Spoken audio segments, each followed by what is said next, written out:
এতে ইন্ডিয়ানে মিডল ওরে ধরি আমাদের দুটো সাহায্য দেবেন না? হ্যাঁ ধরিস এবং সেটি কিন্তু অনুমান করাটা খুব বেশি স্বাভাবিক।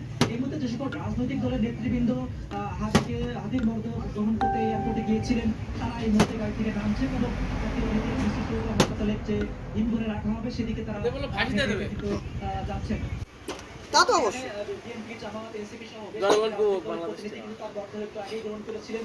হাতিকে গ্রহণযোগ্যতাও পেয়েছিলেন। তিনি বিলি করতেন মুড়ি পোকা, কাজেই তার যে স্বকীয়তা, তার যে সাধারণ জীবনমান, সেগুলো তেমন মানুষের দৃষ্টি আকর্ষিত হয়েছিল। একই সঙ্গে এই অকাল প্রয়াণটাও মানুষের মনে কিন্তু দাগ কেটেছে। আমরা এখন দেখছি যে এখানে যে উৎসুক জনতার যেটা ভিড় রয়েছে, বিশেষ করে মঞ্চের পক্ষ থেকে জানানো হয়েছে আজকে আর কোনোভাবে তার মর্ম দেখার সুযোগ নেই। তবে তারপরেও বাংলাদেশে না? হ্যাঁ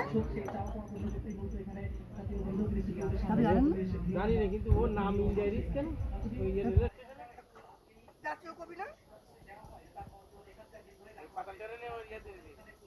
আপনি গেছেন না?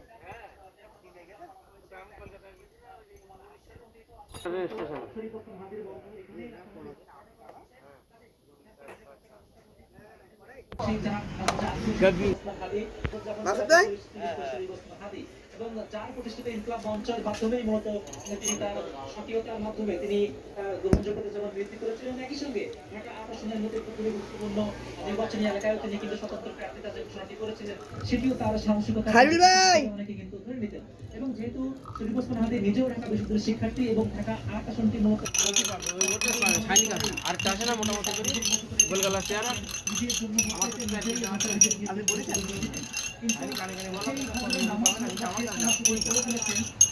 ও বলছি শুনিয়াহীন করা কথা হলো কখনো রাকিব ভাই তো ট্যাক্সি খাওয়া দেবে না আপনাদের